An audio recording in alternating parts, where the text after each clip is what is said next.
இன்னைக்கு ஒரு கருத்து கணிப்பு வெளியிட்டிருக்காங்க. சென்னையில லயலா கல்லூரின்னு ஒண்ணு இருக்கு.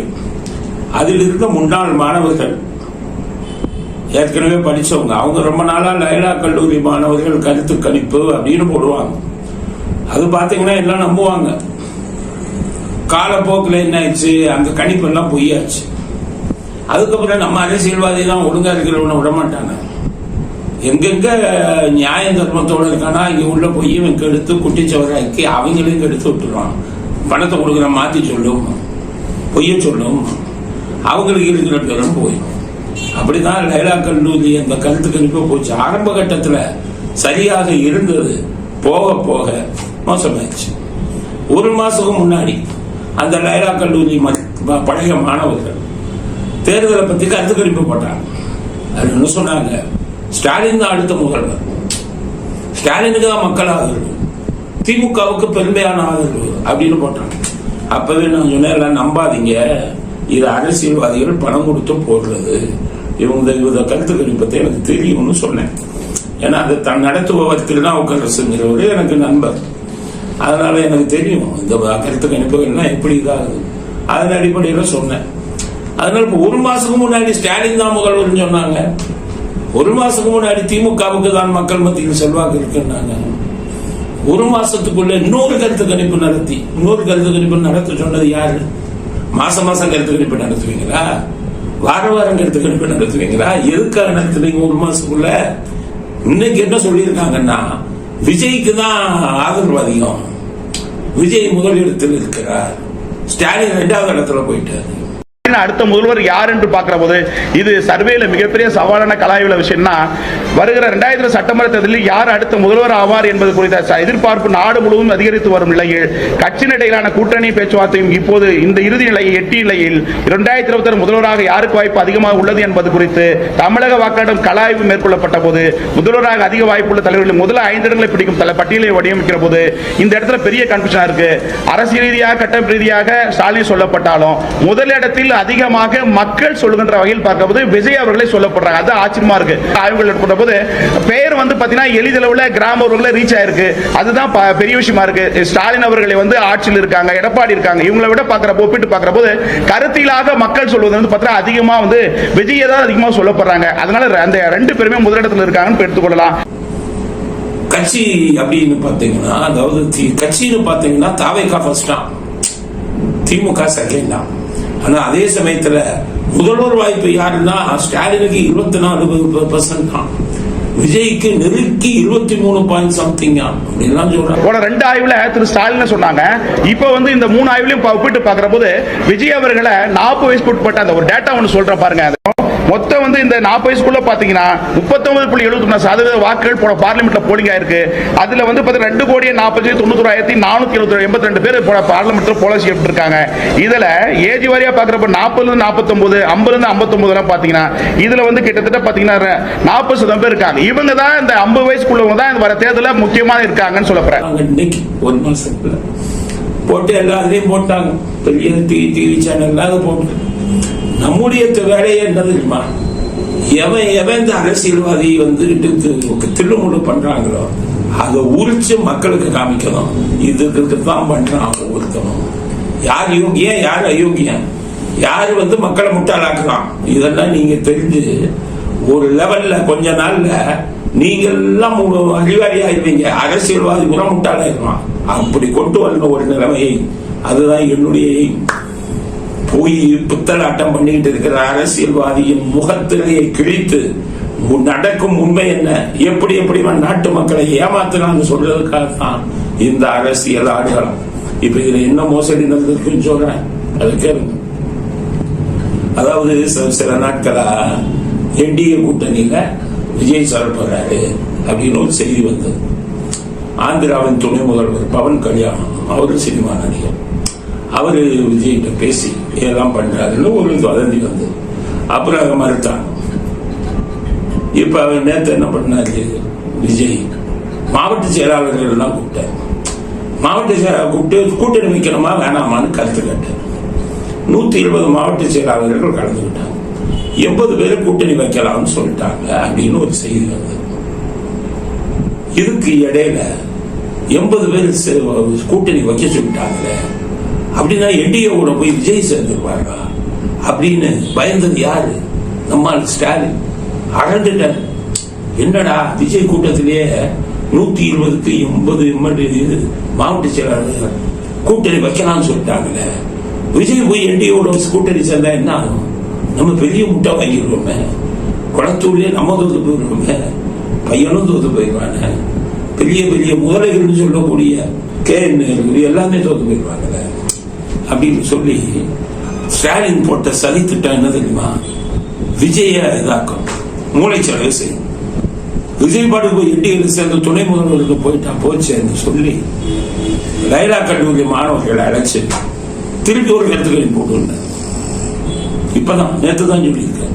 திருப்பி ஒரு கருத்துக்கள் அவங்க சார் 1 மாசம் தான் ஆச்சு, அதெல்லாம் எனக்கு தெரியும்பா, நான் சொல்லபடி ஒரு கருத்து கணிப்பு போடு அப்படின்னு. அவங்க சரி கருத்து கணிப்பு போடுறவங்கலாம் அப்படிதானே, எல்லாரும் வாங்கிக்கிட்டு மாமூலா வாங்கிட்டு போட்டுருவாங்க. எல்லாருமே அப்படிதான். பெரிய பெரிய பத்திரிகைகள் கோடிக்கணக்கில் வாங்குவோம், சின்ன பத்திரிகைகள் ஆயிரக்கணக்கில் வாங்குவாங்க. இந்த யூடியூப்ல வச்சிருக்கிறவங்க ஆயிரக்கணக்கில் வாங்குவாங்க, சின்ன பத்திரிகை டிவி சேனல்ல லட்சக்கணக்கில் வாங்குவாங்க. இவங்களாம் யூடியூப்னா ஆயிரக்கணக்கில் ரேட் அதை கூப்பிட்டு ஸ்டாலின் சொன்னது கேட்டு அசந்துட்டாங்க. என்ன சொல்றாரு ஸ்டாலின்? இந்த கருத்து பண்ணி வந்த மாட்டேன், நேத்து கூப்பிட்டு நான் தோத்துருங்கன்னு போடுங்க. என்ன சார், எல்லாம் ஜெயிக்கிறதுக்கு தான் பணம் கொடுப்பாங்க, நீங்க தோத்து போறீங்க அப்படின்னு சொல்றதுக்கு பணம் கொடுக்குறீங்க. நீங்க இப்பதான் சமீபத்துல தான் நீங்க தான் ஜெயிப்பீங்கன்னு பணம் கொடுத்தீங்க, நாங்க போட்டோம். இப்ப தோப்போன்னு பணம் கொடுக்குறீங்களே, என்ன சொல்லதை செய். சரி சொல்லுங்க, என்ன விஜய்க்கு தான் முதல்ல இது கட்சின்னு எடுத்துக்கிட்டா விஜய் தான் ஃபர்ஸ்ட் போடும். விஜய்க்கு 19%, எனக்கு 18%, எடப்பாடிக்கு 16%, அப்படி போடுங்க அவங்களுக்கு. ஏன்னா இதுவரை இப்படி ஒரு கருத்து கணிப்ப தானே தோப்பன்னு சொல்லி இதுவரை கொடுத்ததில்ல. அவங்களுக்கு ஏன் கொடுக்க சொல்றாருன்னு தெரியல. சரி சார் கொடுத்துருவோம் அப்படின்ட்டான். அதுக்கப்புறம் என்னாச்சு? ஆனா ஒண்ணு அப்படியே சொல்லிட்டேன்னா மக்கள் அப்ப ஸ்டாலின் தோத்து போயிருவாருன்னு நினைப்பாங்க. அதனால மக்களை குழப்பணும். எப்படி குழப்பணும்? கட்சின்னு பார்த்தா தாவேகா தான் ஃபர்ஸ்ட், திமுக செகண்ட். ஆனா யாரு முதலமைச்சர்னு பார்த்தா நான் தான் ஃபர்ஸ்ட், 24%. விஜய் 23.something நெருக்கி வராட்டு போடு அப்படிங்கிறது உங்களுக்கு புரியல. சரி பணம் வருது போட்டுடலாம் அப்படின்னு போட்டான். இன்னும் புரியல அந்த தலைவருக்கு, கருத்துக்கடி போட்ட தலைவருக்கு. அப்படிதான் இன்னைக்கு ஒரு நண்பர் கேட்டார், ஏன் ஸ்டாலின் இப்படி கொடுக்குறான்னு தெரியல, பணம் கொடுத்து தான் தோப்பேன் போட சொல்றாங்க அப்படின்னு.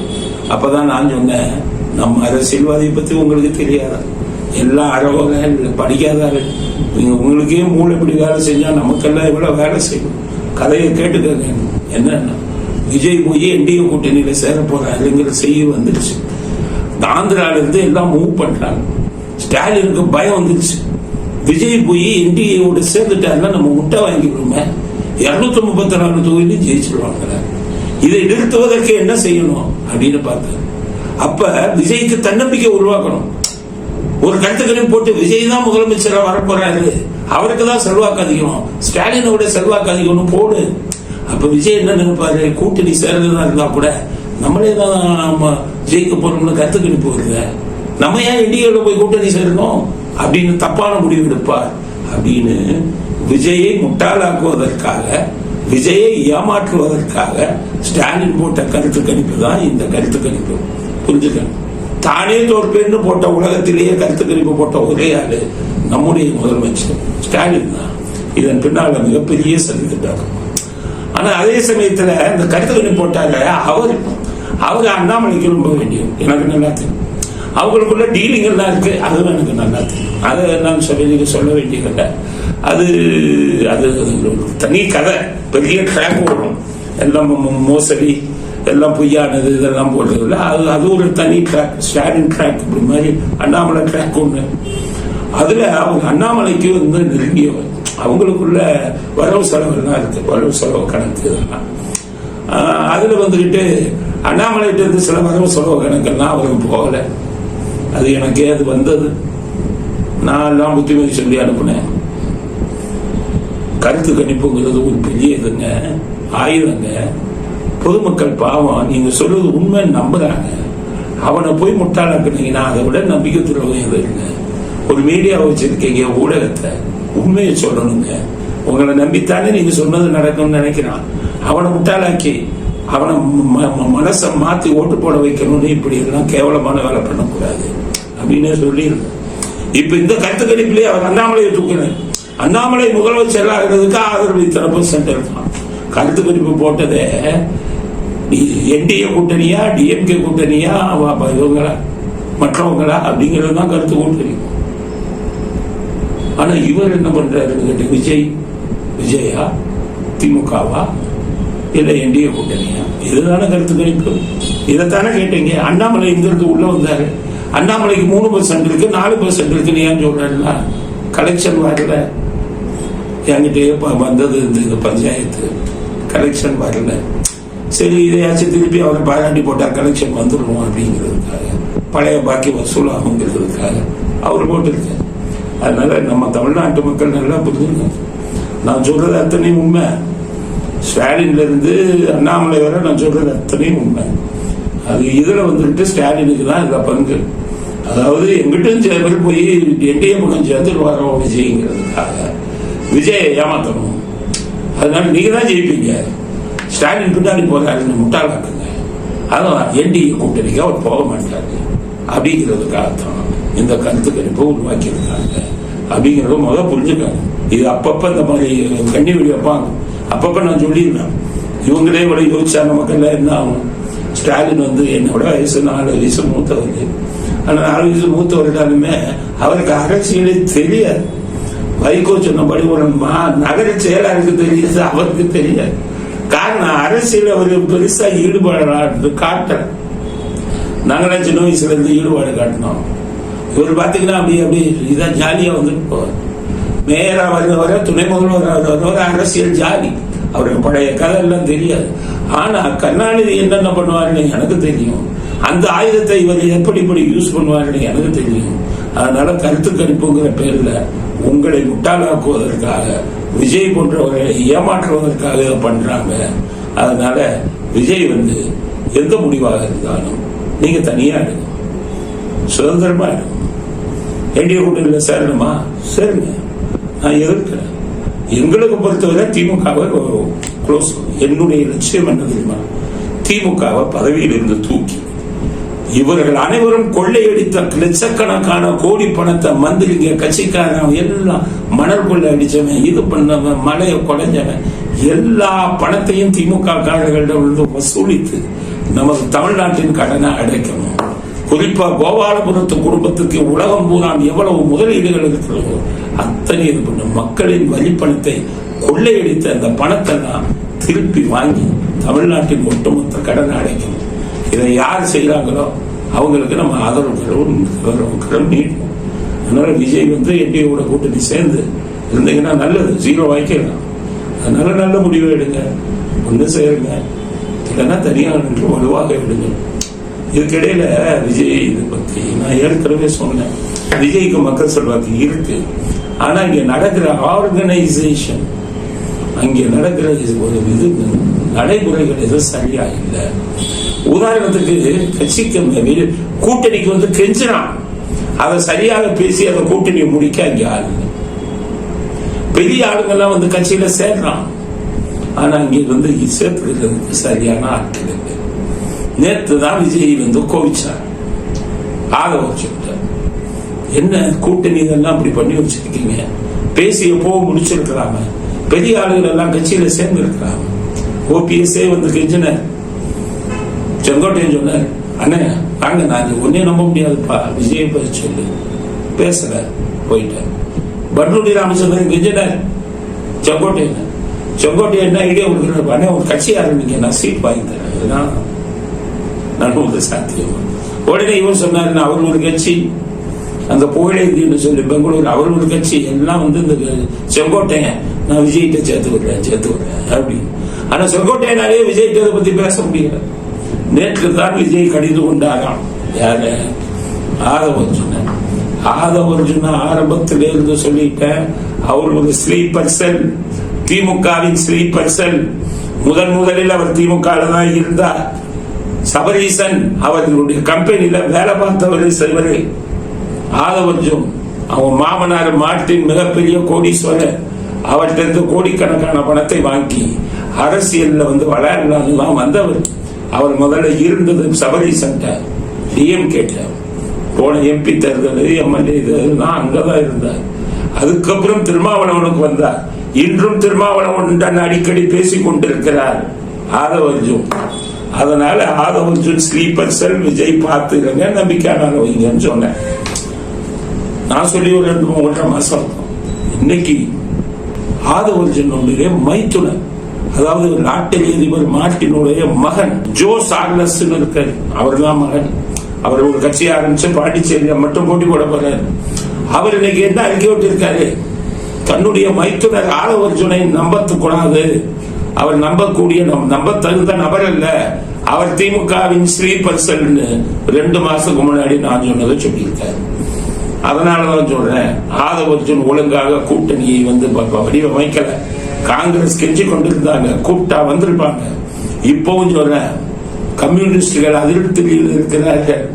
திருமாவளவன் அதிருப்தியில் இருக்காரு. இன்னைக்கு திருமாவளவன் சொல்லி இருக்காரு, திமுக கூட்டணியை எதிர்கொள்ளும் அளவிற்கு வலுவான கூட்டணியை எதிர்கட்சிகள் அமைக்கவில்லைன்னு திமுகவுக்கு எதிராக பேசியிருக்காரு. ஏன் 6 சீட்டு கொடுத்தத உனக்கு 5 சீட்டு தான் சொன்னாங்க. அதனால அதிருப்தியில் இருக்கிறார் திருமாவளவன். அவரை கூட்டணியில் அந்த பக்கம் சேர்த்துக்கிறதுக்கு ஆள் இல்லை. அவர் என்டிஏக்கு வரமாட்டார், பிஜேபிக்கு எதிர்ப்பானவர். அவருக்கு விஜய் கட்சியில கிளீனா தாவே காலவில் அவரை சேர்த்துக்கலாம். கம்யூனிஸ்டுகள் வெறுப்பில் இருக்கிறார்கள். அவர்களை சேர்வதற்கு கூட்டணியில் சேர்த்துக் கொள்வதற்கு விஜய் கட்சியில் சரியான ஆட்கள் இல்லை. எனக்கு தெரிந்தவரை நிர்மல்குமார் தான் கொஞ்சம் விவரமா இருக்கார். ஏன்னா அவர் பிஜேபியில் இருந்தார், ஐடி டீம்ல இதுல இருந்தார், ஏடிஎம்கேல. அவர் ஒருத்தர் தான் விவரம் தெரிஞ்ச மாதிரி இருக்கார். அந்த ஐஆர்எஸ் ஒருத்தர் இருக்காரு, பாமா அதிகாரியாக இருந்தவர். அவருக்கு அரசியல் அனுபவம் தெரியாது. குஷி ஆனந்துக்கு அரசியல் அனுபவம் ஒன்றும் கிடையாது. அதனால நல்ல மக்கள் செல்வாக்கு இருந்தும் அதை ஓட்டாக மாற்றும் அளவிற்கு அரசியல் அரசியலாக்குறதுக்கு சரியான ஆட்கள் இல்லை. விஜய் அவர்கள் தன்னுடைய சாதுரியத்தை இது பண்ணணும். இன்னைக்கு விஜய் போற விமானத்தில் ஏறிட்டு டெல்லிக்கு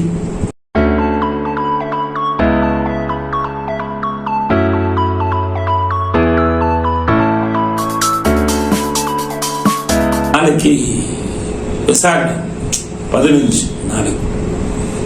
நம்ம மாஜி ஜெயில் மாஜி அவர் இருக்காங்க, ஜெயில் மாஜி அமைச்சர், ஜெயில் மாஜி அமைச்சருக்கு 17 விசாரணை. விஜய்க்கு நாளைக்கு 15 போட்டான். இப்ப சிபிஐ சொல்லியிருக்காங்க, ஜெயில் விஜய் 15 விசாரணைக்கு வரீங்க, அப்படியே 16 இருக்கிற மாதிரி வாங்கன்ட்டாங்க. அப்ப 2 நாள் விசாரிக்க போறாங்க. 15, 16 விஜய் விசாரிக்கிறாங்க. 16ஆம் தேதி ஜெயில் மாஜி அமைச்சர் விசாரிக்க போறாங்க. என்ன நடக்கும் தெரியல. சமீப காலமாக மாஜி அமைச்சரின் பேச்சிலும் செய்கையிலும் பெரிய மாற்றம் தெரிகிறது. திருச்சி மாநாடு, திமுக மாநாட்டில் நேரு ஏற்பாடு செய்த மாநாட்டில் முதல் ரோல கடைசியாக உட்கார வச்சிருந்தாங்க மாஜி அமைச்சரை. அதனால அவர் பேசுற பேச்சிலையுமே மாற்றம் தெரியுது. ஏன் நேரம் வந்தது நான் மட்டும்தானா, என்னை மட்டும் கூப்பிடுறீங்களா, மற்றவங்களையும் கூப்பிடுங்கன்னு அவர் சொன்னது. திமுக கோபாலபுரத்தில் அவங்க வயிற்றுல கணக்கடை உருவாக்கி இருக்கு, நம்மளை காட்டி கொடுத்து விடுவாரோ. ஏன்னா ஸ்டாலினே சொல்லியிருக்கு, விசுவாசம் உள்ளவர் காட்டி கொடுக்க. அதனால இப்ப மாஜி அமைச்சர் 17 போக போறாரு, விஜய் 2 நாள் முடிச்சுட்டு வர போறாரு. அதுக்கப்புறம் என்ன நடக்குதுன்னு பார்க்கலாம். எப்பவுமே பிஜேபிக்காரங்க சரியா ஊகிச்சுக்க மாட்டாங்க, இவங்களுக்கு சரியான தண்டனை வாங்கி கொடுக்க மாட்டாங்க. இதில் என்ன செய்யறாங்க பார்க்கலாம். ஆனா விஜய்க்கு நாங்கள் சொல்லக்கூடியது, தேர்தல் நெருங்கிவிட்டது, கூட்டணி வியூகத்தை மாற்றுங்கள். அதே மாதிரி வரக்கூடிய பெரிய பெரிய தலைவர்களை நாம் உதவி தராதீங்க, எல்லாத்தையும் உருவாக்கி ஒரு பலமான இதை உருவாக்குங்க அப்படிங்கிறது தான் நம்முடைய கருத்து. விஜய் தனியாக நின்றாலும் சரி, இல்லை என்டிஏவோட சேர்ந்து நின்றாலும் சரி, என்டிஏ கூட்டணியில் சரியான தலைவர்கள் இல்லை. அதிமுகவிலும் சரி, பாஜகவிலும் சரி, சரியான தலைவர்கள் இல்லை. அதனாலதான் நமக்கு அவங்களை சப்போர்ட் பண்றதுக்கு எதிராக இருக்கு. எல்லோரும் சுயநலமா இருக்காங்க, எல்லோரும் சுயநலமா சிந்திக்கிறாங்க. நாட்டுப்பற்றோ இல்ல மக்கள் மேல ஒரு பற்றோ எந்த தலைவருக்கும் உங்களுக்கு இல்லாத வருத்தத்துக்குரிய. அதனாலதான் சரி நீங்களாவது தோக்கடிங்க, இல்ல என்டிஏவோட சேருங்க, எப்படியாச்சும் திமுகவை தோக்கடிச்சு கொள்ளையடிச்ச பணத்தை பறிமுதல் செஞ்சு எத்தனை லட்சம் கோடி வச்சிருக்காங்க. சாதாரண கட்சிக்காரர், சாதாரண கவுன்சிலர் முதல் எல்லாரையும் கணக்கு எடுத்து அவ்வளவு சொத்தையும் பறிமுதல் பண்ணி அரசு கஜானாவில் சேர்த்து தமிழ்நாட்டு கடனை அடைங்க. அதை யார் செய்வார்கள் தான் எதிர்பார்த்து கொண்டிருக்கோம்.